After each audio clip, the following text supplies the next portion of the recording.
Welcome to Eat Sleep Nerd, a podcast where you can check out, go AFK, and relax with us as we discuss all things nerd. Comic books, video games, movies, TV shows, and anything else that gets geeks more worked up than Star Wars executives trying to figure out how to make a movie.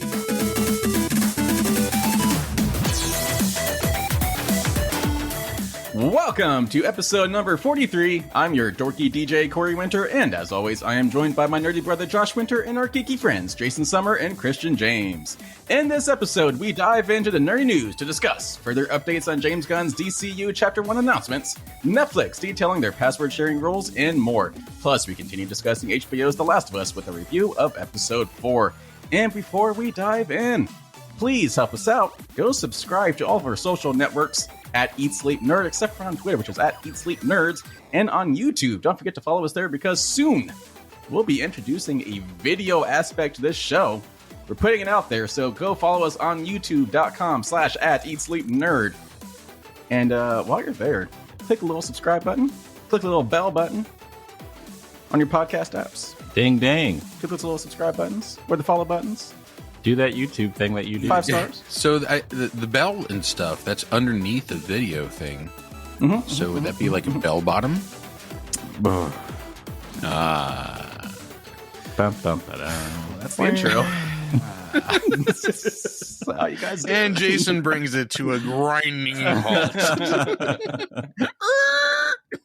We're so glad he's back. Yeah. Can we just kill him off now instead of having to wait for that? You said it, not me. Not me.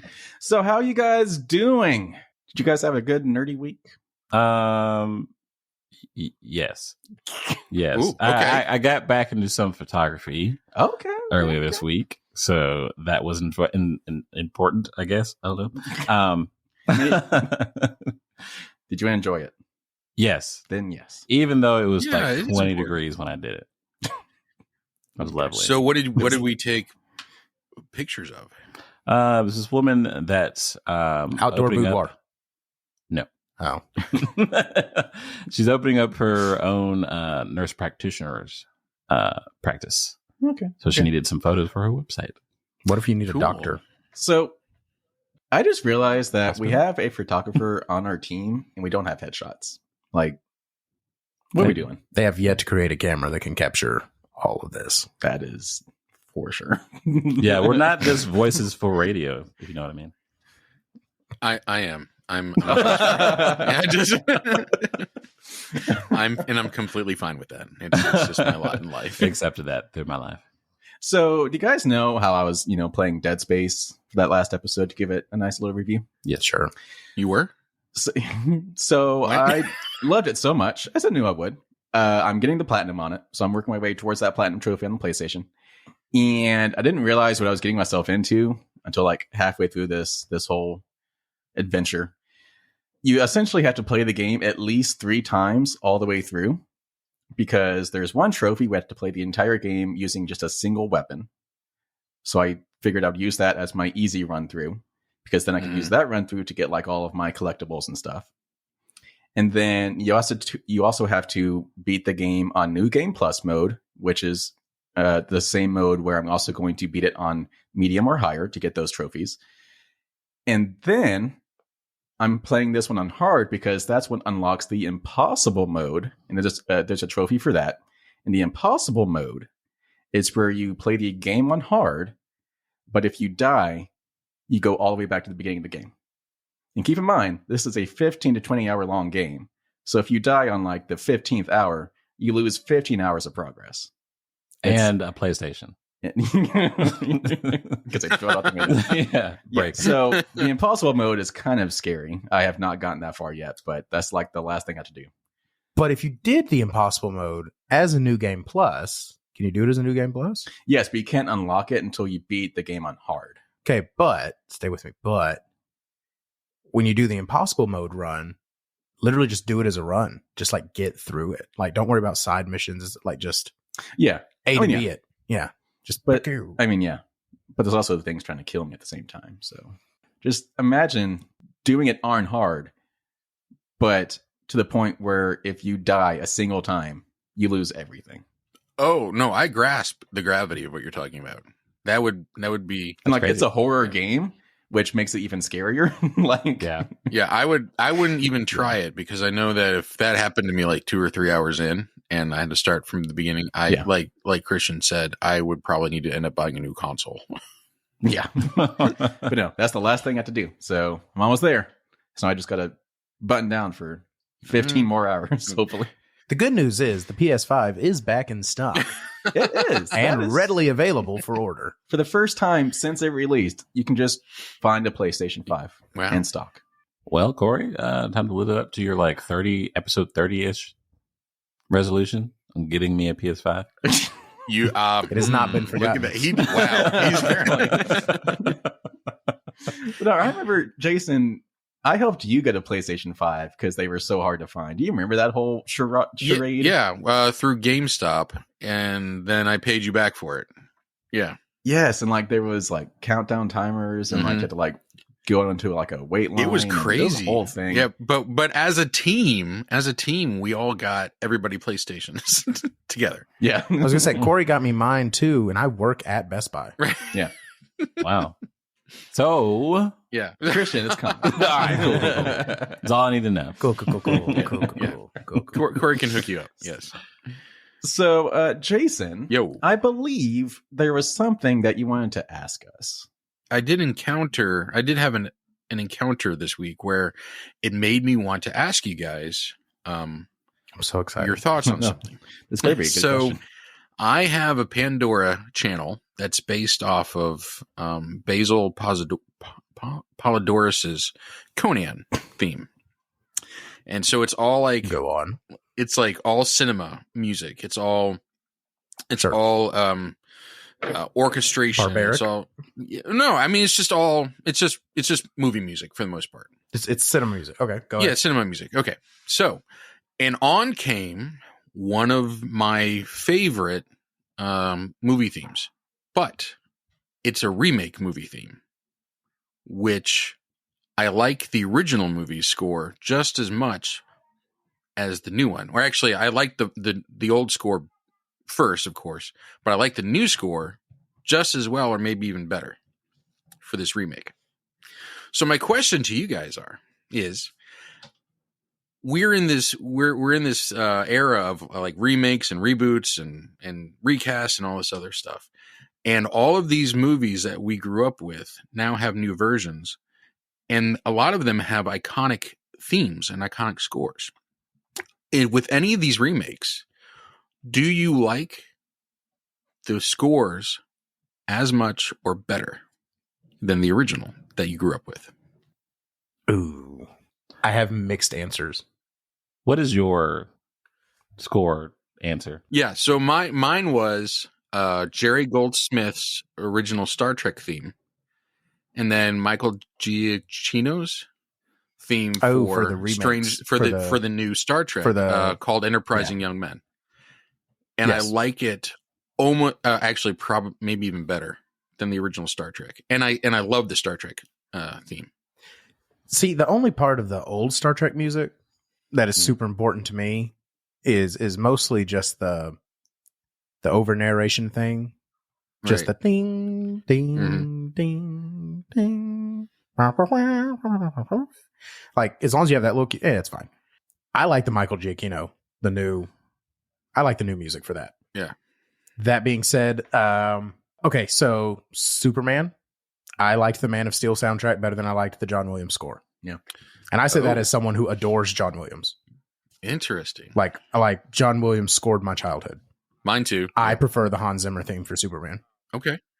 On the flip side, it upset me, and I think the sequel trilogy would have been 8 times better if the Empire still had the Imperial March. Yeah. Mm. Oh, wow. I'm just not realizing they didn't. Oh, yeah. Yeah. They did like a weird little twist on it. It was like, like that's like, it's not, but that's almost worse. That's spot on. Yeah. Like it's almost worse because it sounds like it's about to lead into the Imperial March and then it doesn't. And by the way, folks, that's the Frampy horn. Is that instrument? Yeah, that's Josh was playing the Frampy horn. But I mean, like it's That's a good example of a theme that was missing from the sequels or the remakes that I think it would have been better if it still had it. The wild part being that it was still John Williams. He just chose not to use that. And I think he said it was because it had become so synonymous with Vader that he didn't want to retread that without Vader. You're right. So, I think it's circumstantial, but I can't tell you like hard and fast rules for when I like it and when I don't. Right. The only one that's really coming to mind is Spider-Man.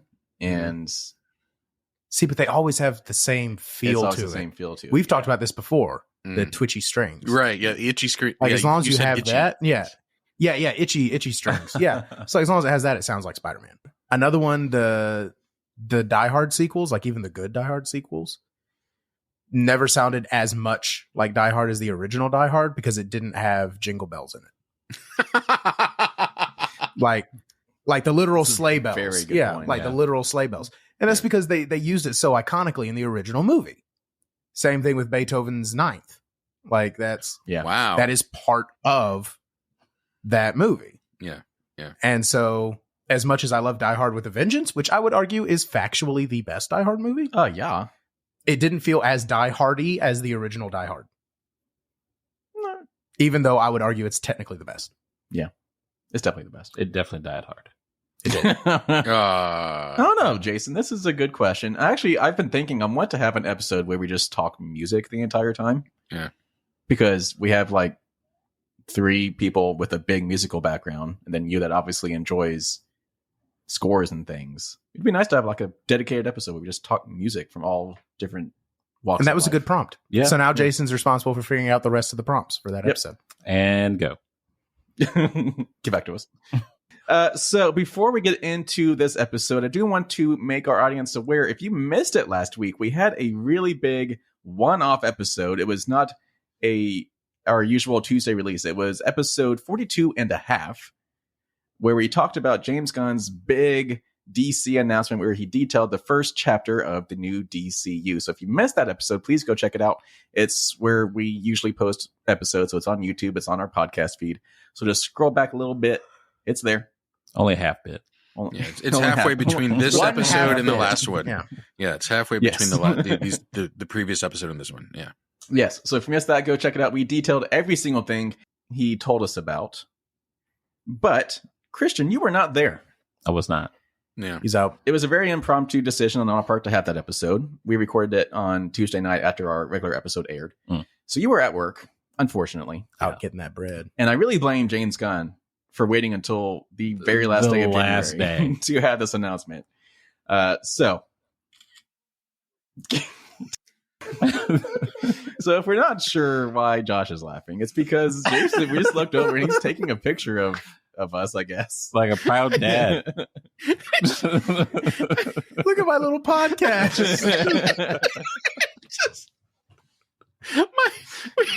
We have a group chat with my family, and my dad just sent a text, and I was like, I wonder if he'd like to see like this little setup while I'm recording. So I was going to send him a picture of that. That's very cute. Sorry. If you missed all the big announcements from the DC announcement, scroll back. So a bunch of big things were announced. Obviously, a new Superman movie, a new Batman movie, a bunch of other big things like Swamp Thing is getting a movie, Supergirl, a few one-off or like underdog characters that I like to keep calling them. So like The Authority is getting a movie, Booster Gold, Creature Commandos. We are getting a new Green Lanterns TV show with both Hal Jordan and Jon Stewart as the main characters. We're getting a Waller TV show with Viola Davis returning as Amanda Waller, and Paradise Lost, which is taking place prior to the Diana becoming Wonder Woman. So, bunch of cool big announcements in this big DC announcement. But Christian, any takeaways from it? If not, we can just move on. I mean, yeah, the biggest takeaway for me is the lanterns and like the way that they're going to portray them in this show. And it's like there's so much to do there because it's the whole universe they can like deal with in this kind of show. And who made a point about that kind of like being a big centerpiece of the DCU? And I forget who. What was that? I think James Gunn did. Okay. No, but yeah, definitely Corey called that one. Corey No, did I call just that. want to have a Corey was right moment. Was it what we were recording, or did you say that off air? It was definitely on air. Also, technically, it's only the sector of the galaxy that's their precinct. It's their jurisdiction. Okay. So, I mean, dude, Well, there'd be a considerable volume of paperwork if they were going across the universe. I mean, the universe itself is huge, so a sector could be Just pretty saying. big. Just saying. But anyway, A lot of green tape. you say green tape? Yeah, a lot of green tape. And, See what you did there. so Christian, you're excited about the show. Did you ever watch True Detective? Yeah, a little bit of it. Okay, so does that excite you about this show? How Yes. it's going to have kind of like the same feel? Yes. Okay. And again, like, on top of that, I'm kind of excited about Swamp Thing. Swamp Thing. Swamp Thing. It's going to be a horror movie. Yeah, you like horror movies? Yes. Word But- on the street is James Mangold Yes. is the front runner to direct that. Ooh. And maybe not even front runner. He might actually be signed on, depending on who you ask. So, Yeah, and it's like the whole DC thing back in the day was that DC is dark. yeah. A lot of themes are dark. I love it. But at the same time, do we need a Swamp Thing? Yes. Just so we can get John Constantine. But also that raises a good point. I'm glad you brought that up because I was thinking about this to myself. For various reasons, the DC universe, as it has existed prior to this incarnation, didn't work for many reasons. But one of the big reasons was that people thought it was too dark compared to things like the MCU. So how do we think it's going to shape out this time? Because as Christian's saying, the DC characters are naturally pretty dark characters. Do we think they're going to try and lighten it up this time or keep it pretty... I have a rebuttal. Okay. Historically speaking, DC is not inherently dark. The New 52, which was launched in like 2006-ish, something like that, was a bit darker. And it also underperformed so hard that less than 5 years later, they relaunched with DC Rebirth. Mm-hmm. And one of the biggest complaints was all the superheroes just looked sad all the time. And it's like for some of the characters that makes sense. Batman broods. That's kind of his thing. Yeah. But just like people said that Zack Snyder's Superman was too dark, which again, I have an entire thesis about why that's wrong. I get where they're coming from though. You want a Superman movie to make you feel hopeful. That's Okay. the whole point. It was gloomy. It was gloomy. So, Now, again, Zack Snyder goes into breaking down your character in a way that you're not expecting so that they can end up where you want them to be. Yeah. Which is why his Batman kills and is alone and everything like that. The whole idea is that he's turning into the Batman that you know. Yeah. Superman loses faith in everything so that when he comes back from the dead, he can be the Superman that has learned to love. Anyway, point is, yes. we've had that discussion before. Yes. So, yeah. So, no, I would just, I guess I say all that to say the one time where DC actually banked on going dark and mature, they actually had horrible sales and they actually had to relaunch and bring back a lot of like the golden era fixings. So we're thinking it's going to be lighter. I mean, I think you can be light without losing sincerity. Yeah. Just like you can be dark without losing hopefulness. And James Gunn has shown that a few times, like with the Guardians movies. Yeah. Those were not particularly bright movies, but they were uplifting movies. So I think as long as you hit the right balance, it could be okay. Yeah. That brings up the same conversation of like, will that translate from quote unquote MCU to DC? You know what I'm saying? Again, In those stories. I don't think the goal should be to emulate MCU. Well, I guess not the emulation, but like the tactics of storytelling through his eyes. I know how I feel. I don't know how to say it. What were you with saying, words? Jason? Generally, words or it's funny that you bring up the MCU because I was actually thinking about Captain America: The First Avenger, where it was a movie that was very serious in tone, but Steve Rogers was a very bright, hopeful point in the entire movie. Yeah, that's Yes. a very good point. Yeah, and so Superman would be a very similar type character, and that needs to be conveyed. There are very dark and brooding aspects to the DC universe. Batman, depending on which iteration, is inherently dark. I mean, it's just going to be that way. But when you have your balance of characters like Superman, that's where the allure of the universe exists, because you have the balance. So I think that if James Gunn develops a balance to these creatures and to this horror, of also adding hopefulness and color, and I think that would work well for what he's trying to do. Christian, we were talking about what your thoughts were, and I'm sorry. Booster Gold. Oh yeah, I've heard about Booster Gold like a few years ago. Years ago. Years ago. Years ago. I never really got into investigating on the character, but he just kept coming up in a lot of like different conversation shows and whatnot. So I'm ready to see what that's about. It will be neat because it'll allow for meta commentary on being a superhero, because he's a superhero that is aware of being a superhero and wants to be a superhero. Yeah, because isn't he like just a dude that just went back in time or went into the future or something like that? Yeah, he got depending on which version you look at, his equipment is from the future. He may or may not be. Got it. But yeah, basically he comes back with future tech and is just like, I'd be superhero. And then Let me be superhero. Yeah. All right. So that was catching us up on the big DC announcement now that we have Christian back. But let's get into the news proper. Do you guys want to get into the nerdy news? You usually say, hit it. Yeah. Hit it. All right. We had just a bunch of small stories this week now that we have the DC announcement out of the way. But let's kick it off with an update on the big DC announcement, because as things usually do play out, we'll get little nuggets and tidbits that come out after the big announcement. So we have a few small stories that came out after James Gunn debuted his new DCU. So the first one I want to talk about is Ben Affleck. So we knew he was in talks with James Gunn and Peter Safran about some kind of involvement with the DCU.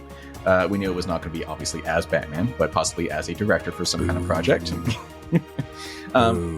But his name was noticeably absent from the big announcement, which, not many names actually were mentioned, so it kind of made sense. But James Gunn has provided an update about Ben Affleck and how he's playing into the DCU. And I quote, "We're working with Ben Affleck, who really wants to be a part of our architecture team trying to bring things together. And he really wants to direct one of our projects, and we're looking forward to him doing that." He wants to be part of the architecture team. So it sounds like he wants to actually shape the story of the DCU. Yeah, this is one of the reasons why I was so sad that his solo Batman movie never ended up being created. Because he was heavily involved in the whole thing. He wrote it, he was going to direct it, he was going to star in it. And he's a little bit of a comic book nerd. I don't know if he's been a lifelong comic book nerd, but as soon as it was his job, he got into it pretty hard. Yeah. And so he did his homework. Now, do we think he might be the director of The Brave and the Bold, the Batman movie? Just not as Batman, just as the director? It's so on the nose. But yeah, I would. Because it sounds like as you're saying, he did a lot of research, so he probably would be a perfect fit as a director for a proper Batman movie. Just not with him in the actor role as well. Yeah. So I think that's kind of where it fell apart. He was trying to do too much and kind of stressed him out. He was having a relapse with his alcoholism. Yeah. He was going through the stuff with his ex-wife. And then on top of that, he was responsible for writing, directing, and acting in arguably the biggest superhero movie at the time. Yeah. So, I mean, I get it. But maybe if there's an alternate universe where that movie exists, though. And I'm so jealous. Maybe if he's only directing, it could work out and be an awesome project for him. Yeah. So I do hope to see that. I think he'd be a great fit. And he's clear, and he's shown that his directing chops. I mean, didn't he get an Oscar for Argo? Didn't he get a Best Picture, Best Director or something? Yeah, he won Best Picture with Matt Damon for Good Will Hunting. Good Will Hunting too, right? Yeah. He gets nominated all the time, but I think he's got 2 or 3 at this point. Yeah. So yeah, Ben Affleck still involved. We'll save this one for a second. So James Gunn also shared some more comic book inspiration that he is using to shape the story as a whole for the DCU. So that's All-Star Superman. There you go. Josh is going to help us out with this. That's by Grant Morrison. So Grant Morrison shows up a lot on his list. Clearly, he's a big Grant Morrison fan, which is fine because in a lot of ways, Grant Morrison did a really good job and he was so popular at DC because he was very good at boiling characters down to their essence so that even if he did things that maybe hardcore fans weren't always a big fan of, the character was nailed so perfectly that his run was always successful. Yeah. So yeah, All-Star Superman, The Authority, which is, again, weird. That's Mark Millar, who gets a little weird sometimes, most of the time. And then Grant Morrison's run on Batman, which, again, the biggest string of stories on that involve Damian Wayne. So that obviously makes sense since that's what they're doing. And then Swamp Thing by Alan Moore. And it looks like the original run. Yeah, it's the volume 1. Yeah, volume 1. From the omnibus. So I mean, like, Alan Moore is insane. I love Alan Moore. Kind of grumpy, but an amazing comic book author. The cool thing is that after he shared this tweet, all these comic books like sold out as number 1, number 2, number 3 bestsellers on Amazon this past week. Yeah. So that's pretty cool. Like, people are excited about these like comic within books a week. Yeah. All of these books sold out on Amazon and moved to the top of the Amazon bestsellers list. Yeah. Which is cool. And someone made a good point on the Twitterverse. I don't remember who it was. It was someone fairly important. I want to say Jim Lee, but don't quote me on that. But they were kind of saying, yeah, it sucks that movie studios don't more often openly share which books they're adapting because people would get really into it. And let's be real, Marvel Comics don't sell as well as DC Comics do. How much better would they do if they were a little more open about which series they were adapting for their movies? Like, that's a huge opportunity to cross promote, and they never do it. Yeah, that $2 billion could be $4 billion. Yeah, just because people would get excited enough that they want to read the comic. And so, I mean, James Gunn put out a 3-minute video where he mentioned the comics that are inspiring him, and they're all sold out. Yeah. So speaking of things that we could or could not adapt, and this is a fun story. So James Gunn also took to Twitter to throw up a little poll asking Weird phrasing. Wow. Asking Superman, It is Twitter. trunks or no trunks? And he did clarify that it's mostly just for fun. Because the people were freaking out, you're going to use a Twitter poll to like dictate how you create characters. People were getting heated. But I want to ask you fellas, do you want to see Superman with trunks or no trunks? All I'm saying is Diaper or no diaper? most episodes of Dragon Ball Z were better with trunks. Oh, wow. I see what you did there. I'm going to go trunks. I want Batman to have trunks. I don't want Superman to have trunks. Okay. Jason? It kind of depends on how you do it, honestly. Because I was thinking about Don't the give difference me in that. costume. What's No. the answer? All right, fine. I do like the newer suits that they have without the trunks, so no trunks. So almost 500,000 people voted in this poll. That's insane, by the way. Wow. 59.3% voted for Superman with trunks. Corey, what about you? You didn't say. Trunks. Trunks? Okay. It's just the classic look. So I will say, I mean, if we are leaning into classic Superman, Yeah. maybe he should have trunks. But lose the belt. Yes. The belt with the trunks is weird. That's super weird. That's Whereas funny that you say super Batman weird. belt and trunks like that. Well, you have a belt. Yeah. So If you're gonna stay iconic. I mean, keep the yeah, belt. but no, if I'm fine with Superman having the trunks, but he shouldn't have the belt. If he doesn't have the trunks, he needs the belt. There has to be something that breaks up the Right. That's top and correct. bottom. I agree with that. And the Man of Steel suit was fine. I liked it. yeah. But Honestly- again, there was an implied belt in the Man of Steel. Right, exactly. Honestly, I'm indifferent. I don't really care either way. But like, But going back to the trunks thing, like Christopher Reeve's Superman suit, it looked great. Brandon Routh's Superman costume, which was very similar, they made some like minor adjustments to it, and it seemed like almost like it might have been claustrophobic and confining. And also the trunks were more like a Speedo, and I didn't like that. Yeah. Fun fact. It was a Speedo. Several dozen visual effect shots were done to decrease his bulge in that. Did they do that to what's his face in Wakanda Forever as well? Correct. Yeah. Correct. No one wants to see the bulge. No, they all got kindled. Interesting. Well, that's okay. Thank you for that piece of trivia. There you go. There should be a sound that goes with that.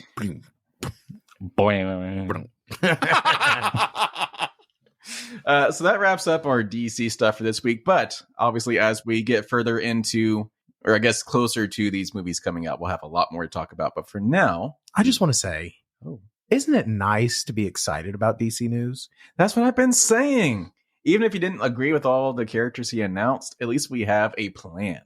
But doesn't that happen all the time? I am not excited. DC comes out with something like, oh, yay, I'm excited. And then they throw it in the dumpster fire. It could happen. And it might not even be James Gunn's fault. It could be just WB's fault, just ruining it with canceling projects. Because there are execs above him. I'm not excited about it until after I see The Flash. That's just where I'm at. Sorry. I'm still not sure The Flash is a real movie. I'm not sure it exists. They're just not done with it yet. And they was like, oh, we're just going to push it back. God, for them. Please be done with it. Speaking of dumb, stupid decisions that companies are making, Corey, what do you think the next thing that we should talk about that's a dumb, stupid decision that's really stupid and piss a lot of people off? That's a mighty fine segue. That was an interesting segue. Netflix has unveiled its plans to prevent password sharing between people and households outside of an account owner's primary location. As reported by G-Hacks, the streaming service has detailed how it aims to crack down on account sharing in an updated FAQ. The information varies between countries, but it looks like the company will be paying careful attention to the devices used to log into accounts from now on. The FAQ pages for US and UK subscribers currently highlight that devices may require verification if they are not associated with the Netflix household or if they attempt to access an account outside the subscriber's primary location for an extended period of time. So basically, every 31 days, you're going to be required to log into your house's Wi-Fi to verify that your device is your device and you are a part of this household that's allowed to have this account. Dumb. So It's super. Oh, wait. So as long as your device is on your house's Wi-Fi at some point in 31 days, you're good. Yes, but really think it through because there are a ton of situations where that might be very difficult. Right. Right. You're right. So think about kids going off to college. Yeah. True. Or All I got to do is come back home, log back in, go right back to college. yeah, that's Is worth this it. all a reason for parents to get their kids to come visit them? Maybe. There are just some there's some Netflix execs who are really missing their kids at college. I'm like, hey, how can we make these kids? Yeah, come if back? you really want to be there. You gotta come back. So home. going on to describe a little bit more, the company will use information such as IP addresses, device IDs, and account activity to determine whether a device signed into an account is connected to the primary location. A device may be blocked from watching Netflix if it's deemed to fall outside of the household. What if I move? Yeah. I guess you'd have to change your address on your account. What's preventing me from doing that every time I log in somewhere else? Yeah, I didn't think that one through, did they? As further set out in the guidelines, if you are the primary account owner and you find yourself traveling between locations, you can request a temporary code to access Netflix for 7 consecutive days. Alternatively, you can update your primary location if it has changed. Oh, okay, that's great. I have to ask permission to use the service I'm paying for while I'm traveling. See, they just made this way more convoluted than just leaving it alone. If subscribers want to share their Netflix account with someone who doesn't live with them, they can add an extra member to their account. Members can also transfer a profile from an existing account elsewhere, allowing them to keep their personalized data on another account. Netflix can suck my whole ass. Can we say that on this podcast? That's an NBC cuss word. Like, that's fine.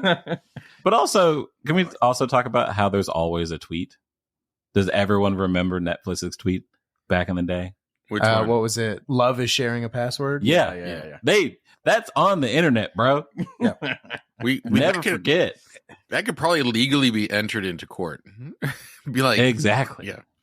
Like they actually encouraged everyone to share passwords. I mean, I don't know. I just tell me you don't want subscribers without telling me you don't want subscribers. You're making it so difficult just to use your platform. Mm-hmm. You do not have anything on there that is worth this much trouble. No. Well, hey, if it makes you feel any better, Netflix has announced an expansion of its premium plan features amid the rollout of its password sharing crackdown.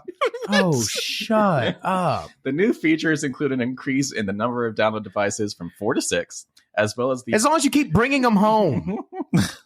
As well as the availability of spatial audio on more than 700 of the streaming services' top watch titles, including the likes of Wednesday and Glass Onion and Knives Out history. As long as you're watching them at home. 700 top watched? Since when? Like the top 10 they show me every day. Ain't seen them. So anyway, these upgrades for these premium accounts is just nothing. But I'm so pissed. So I'm just over it. I'm just going to go in, watch the seasons and shows I've been wanting to watch and just been holding off on. And then I'm going to cancel the subscription and never get Netflix again. If you haven't finished Narcos yet, knock it out. That's what we were just talking about. Yeah. I need to go watch Narcos. Like that's about it. I think we're getting one more season of Umbrella Academy. Yeah. And I may do that free trial thing for when Stranger Things the final season comes out. But we'll let them wrap that up. We get one more season of The Witcher while it's still kind of good. Yeah. And then Geralt's going to lose 80 pounds overnight.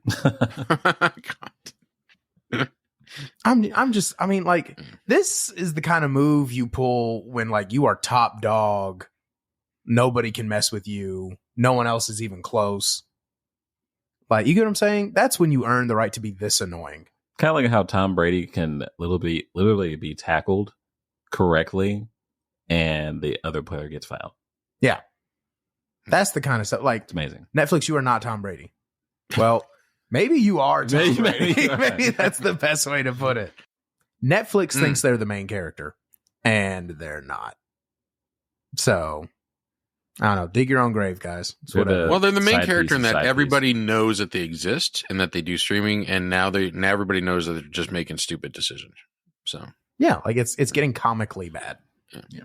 I imagine like the executives at the top being like, "So how can we drive our share prices down so low that we can just get everybody out from we can buy them all back? Let's make things difficult." You know what? They're trying to be Amazon. Like, Amazon can't stay out of the news, but guess what? People are still buying stuff off Amazon. You still need Amazon. Hey, we're getting rid of 2-day shipping. What you going to do? Right. Yeah, what are you going to do? I guess I'm going to wait 3 days for my thing. Like, that's what we're doing.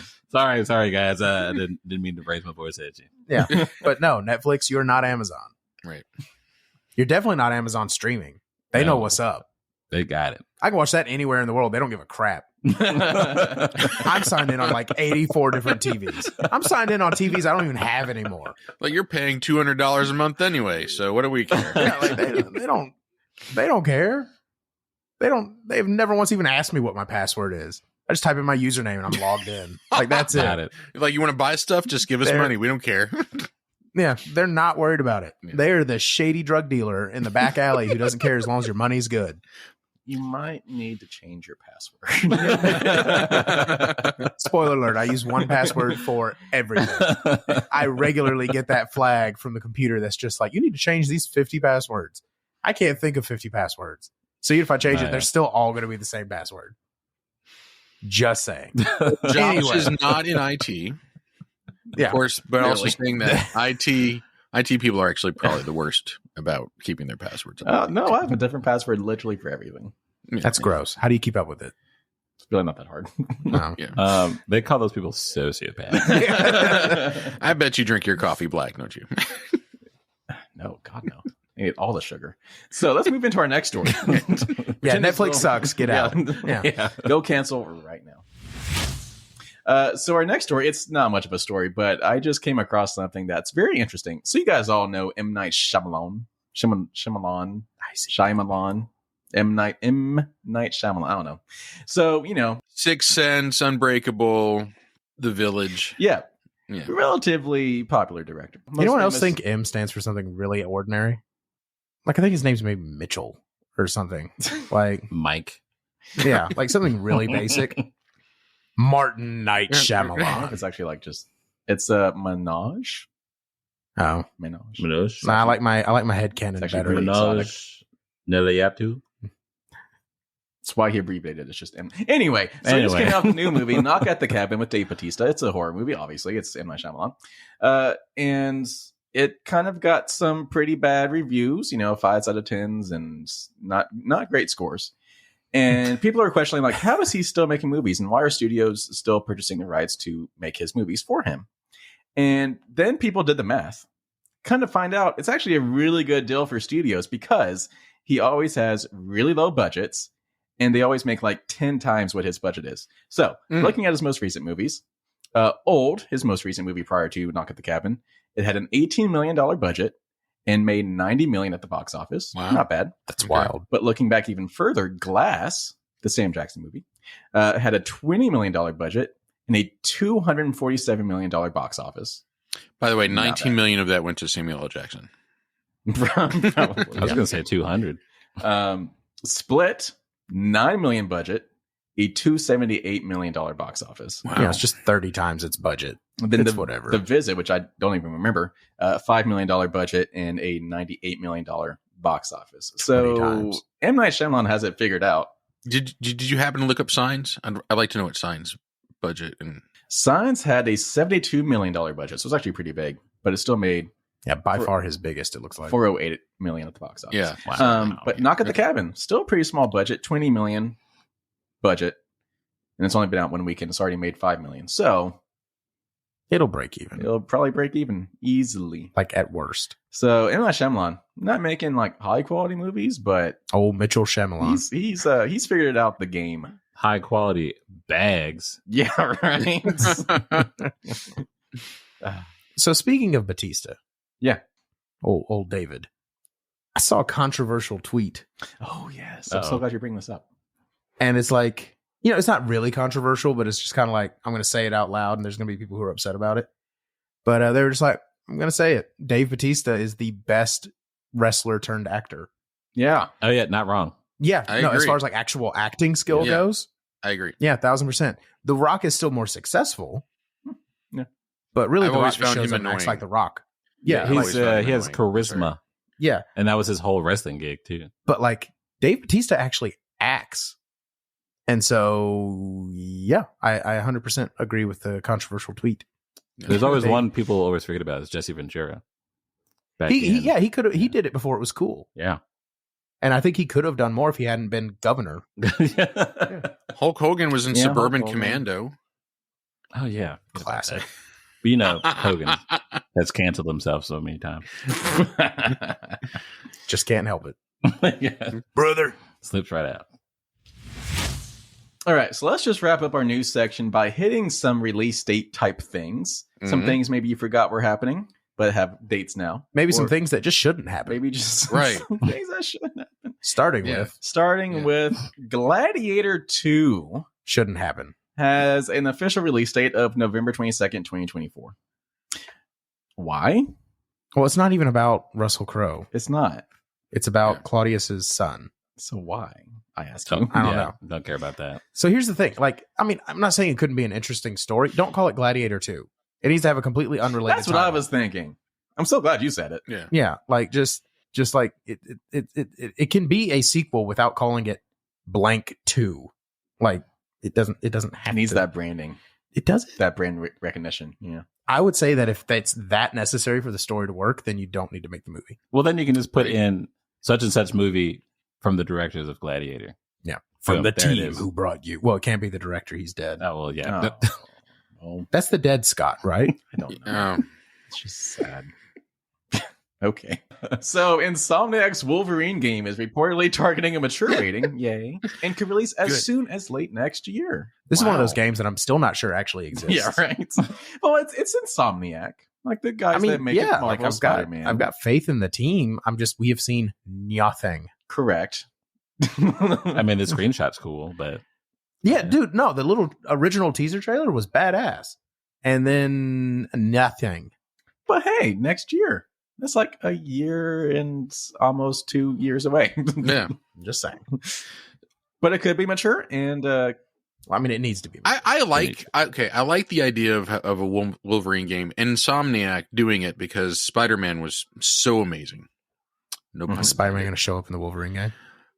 But I've been wondering continuity. how one would make a Wolverine game. Like, what would that be like?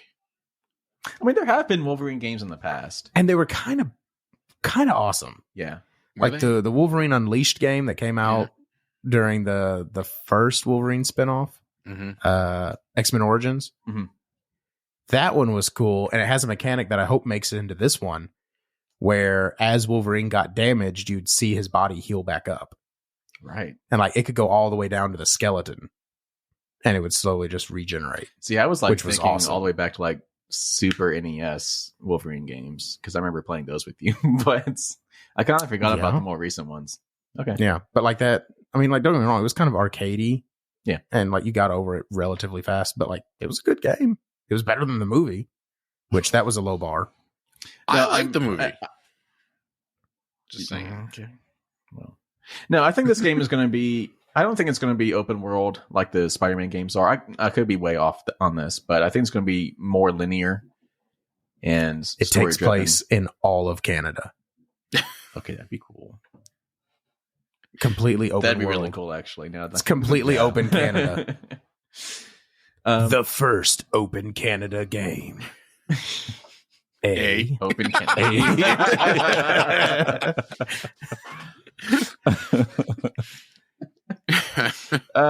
So other video game things. Star Wars Jedi Survivor, unfortunately, is being pushed back about 6 weeks. It's now coming out April 28th.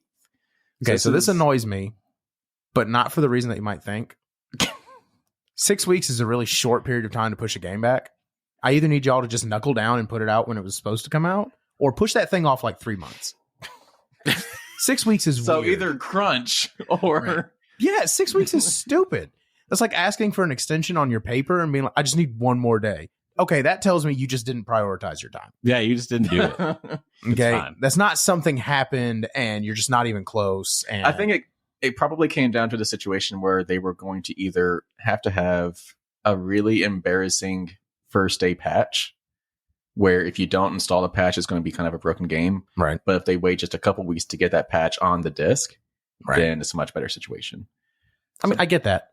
But you get what I'm saying, though? Like 6 weeks? Like 6 weeks? Really? Like 6 weeks? That just sounds like time mismanagement. Maybe. I don't know. It's a Project Creep.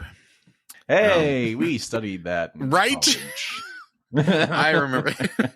That is a college thing.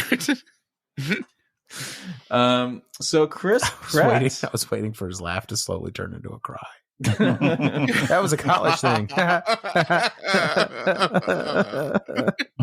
Also true. So Chris Pratt has announced that he has the honor of reprising his role as James Reese and executive producing 2 new Jack Carr Terminal List projects with Prime Video. First, the highly anticipated second season of the smash hit, The Terminal List.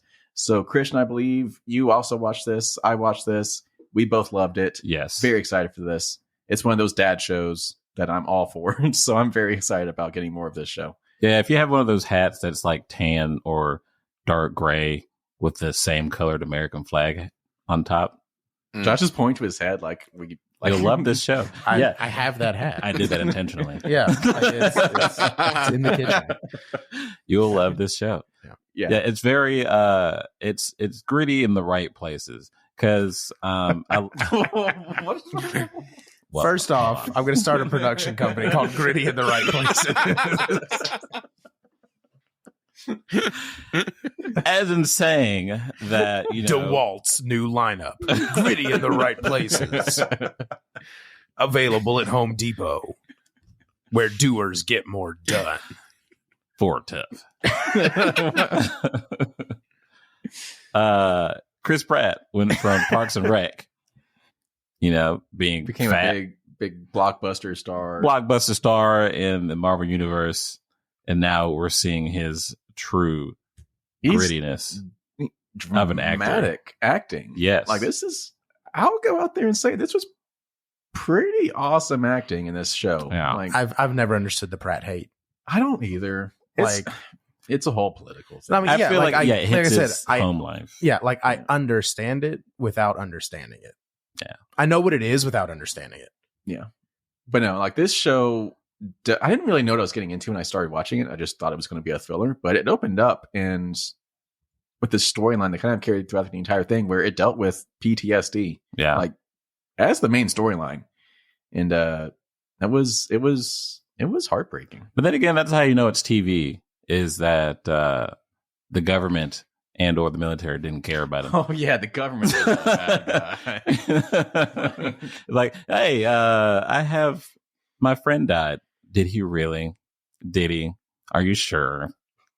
Yeah, spoilers dealt with some government corruption stuff, but No. how dare they? No, so very good. Very excited to see more of this, a second season as well as a spinoff. So that's pretty cool. Looking forward to that. And then another fun one, Futurama, the revival that we were aware of already. It finally has a relatively set in stone release date of summer 2023. So pretty soon, in the next few months, we'll start having some more Futurama. That makes me Love very that. happy. Very happy. Josh, you're just staring at me. What? No, And he gets like, just happy. were you going to say something? No, I'm just happy. All right. And Christian wanted me to make sure I mentioned that not the King of the Hill, just King of the Hill is also getting a reboot. And it's coming to Hulu. Creators Mike Judge and Greg Daniels will return to create all new episodes for this show, along with the original voice cast of the iconic animated sitcom. Oh, I love it. Damn it, Bobby. Christian's just in a euphoric place right now. I know he's getting Green Lantern. He's getting King of the Hill. He's Futurama. getting Futurama. Another season of Just live your life, Christian. I'm just going to want to go back to when I was 25. Right. Oh, before everything hurt. Growing up.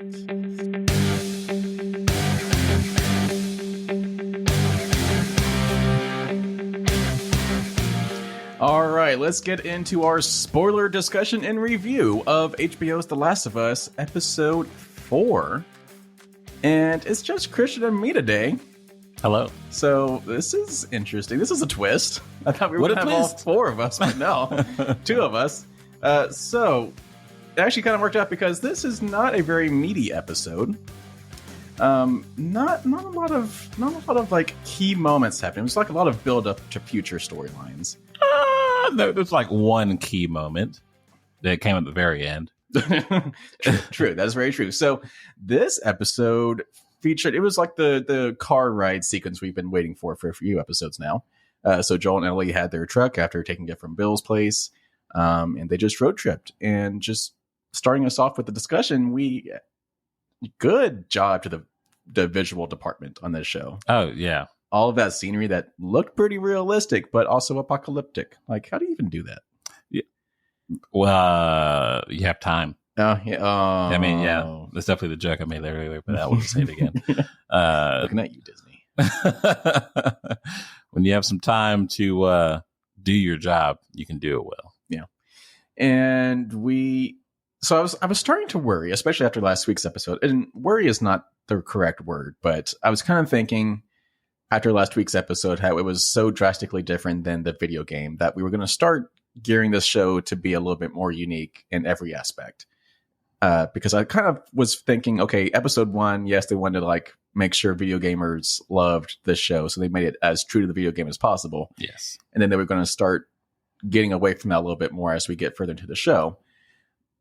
And it kind of brought us back into the video game after departing the setting last week, because there were some scenes, yet again, directly out of the video game. Most notably in the car ride with Joel and Ellie, she finds the porno mag from Bill's place, and she's even mentioned the why are these pages sticky line, and like threw it out the window, just like in the video game. So there are still a lot of key moments from the video games perfectly recreated in the show. So I'm still loving it, but also, as we saw in this episode, a lot of stuff that was pretty different. So their road trip was taking them across the United States, and actually they had some pretty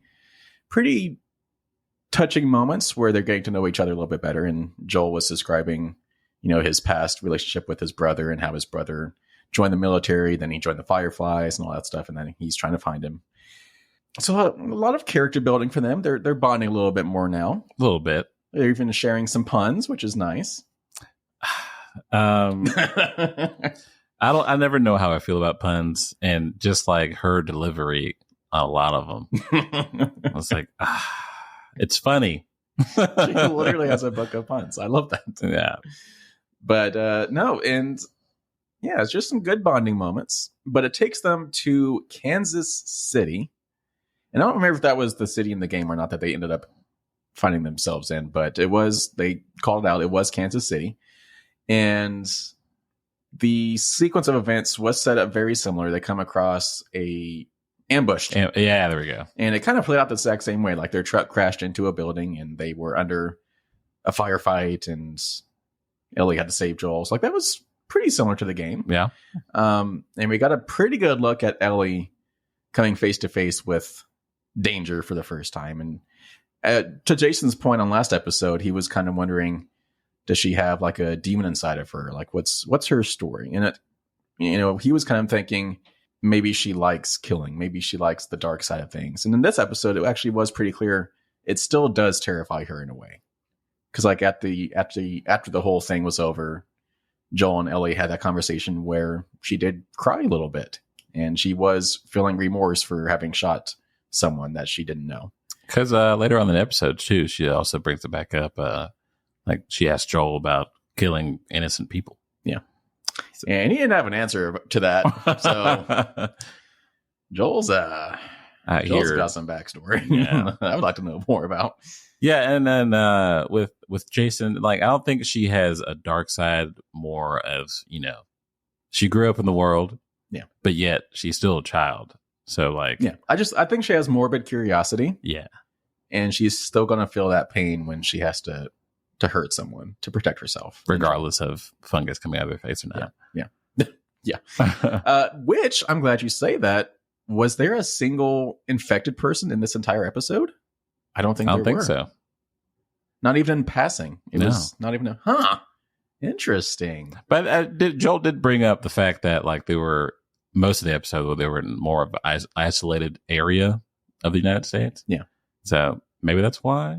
But then you get into... It's just interesting, though. We had only on the 4th episode, not a single... I'm going to just call it... For ease, I'm going to call them a zombie. It is a zombie show. Most people are calling it a zombie show, so I'm going to as well. The infected zombies. Not a single zombie. This 4th episode only of this zombie show. So that's pretty cool. Pretty cool. It really emphasized that other people are kind of the antagonists, not necessarily the zombies. Yes. And that's another thing, too, because it's like there's always so many ways you can do zombies. Like there's so many ways you can do vampires or other things like that. So it's like it's very much kind of modeling The Walking Dead. Yeah. In which, like, in the 3rd season, I guess, people will become more of the problem. So you can think about the show The Walking Dead are people. Yeah. Not the zombies. Oh. Was The Walking Dead like a double meaning? Yeah. Oh my God. It's kind of like they're dead inside because they will do whatever they need to do to survive. They are the Walking Dead. Okay. I'd never made that connection. Yeah. I'm really bad at making connections, obviously. So they're in Kansas City. They're escaping the people that ambushed them.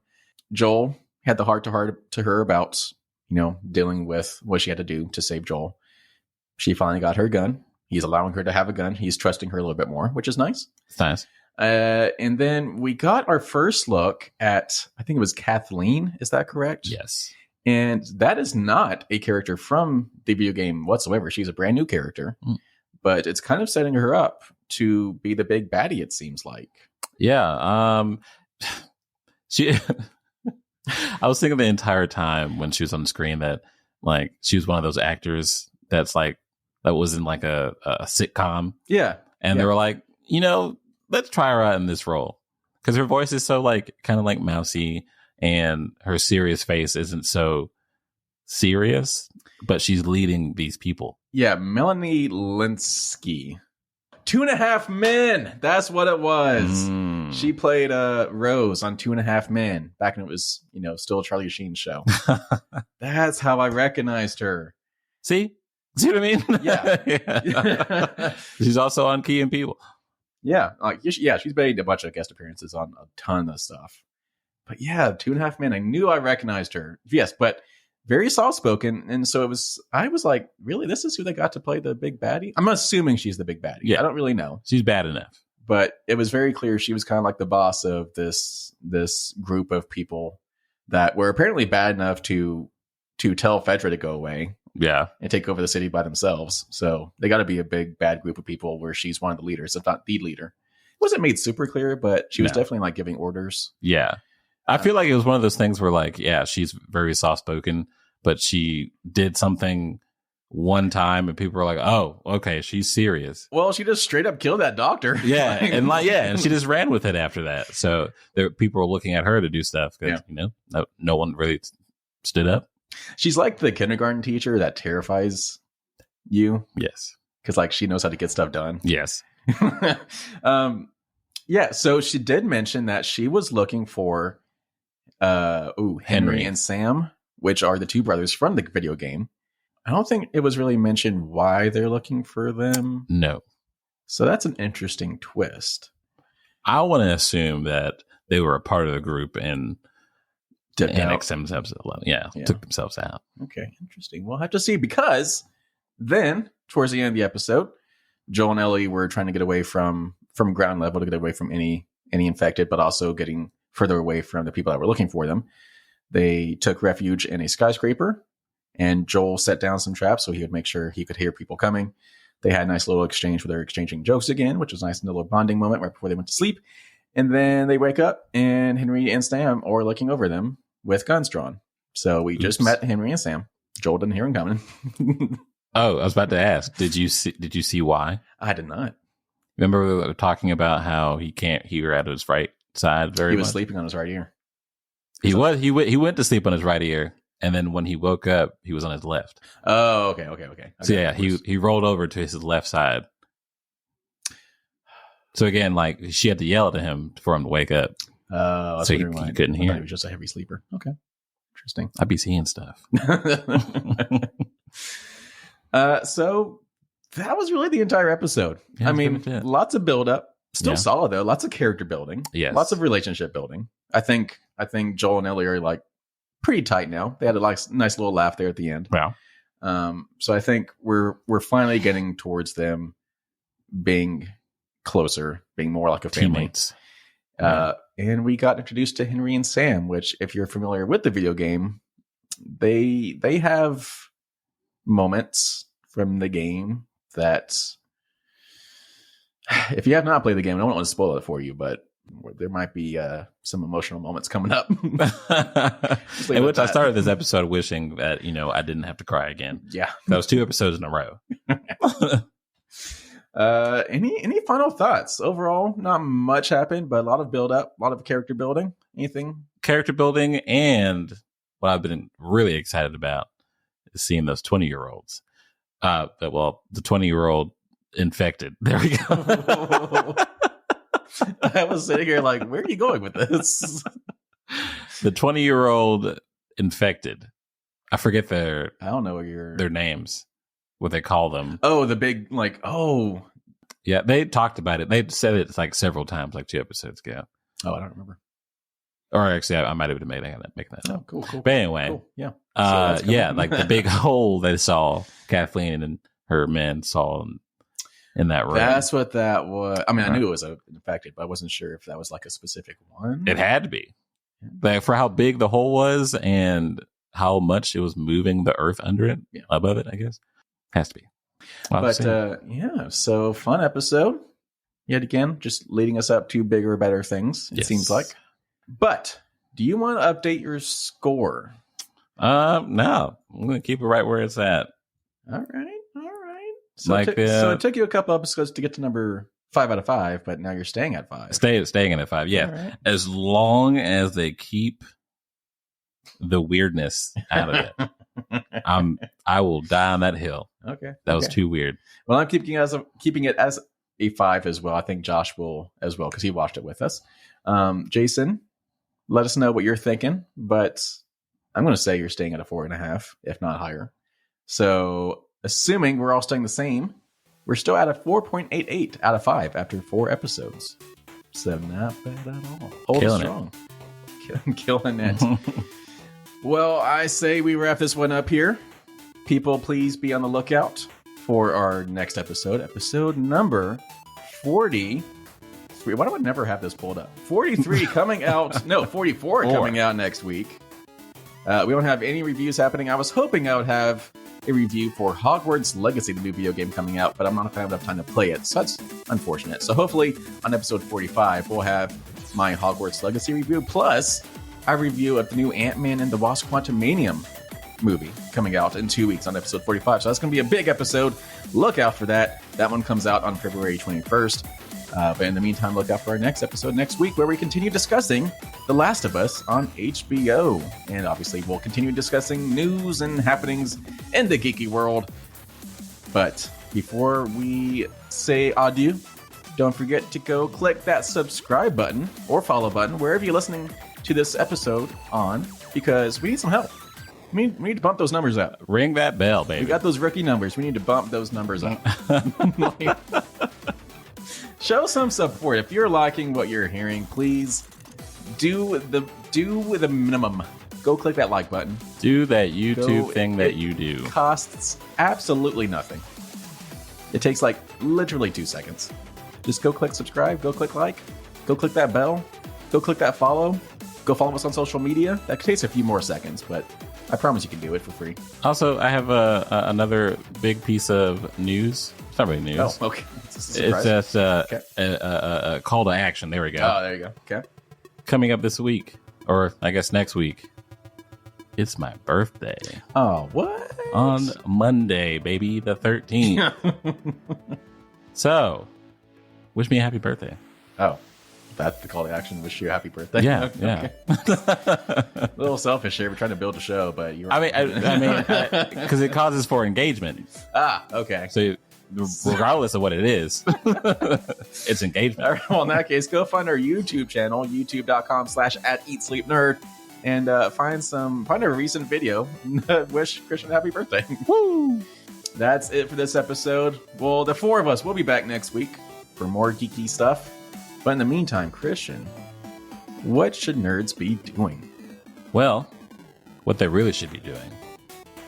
Make sure you floss before you brush. Okay. Brush your tongue, of course. Okay. And absolutely eat, sleep, nerd. Take it easy, people.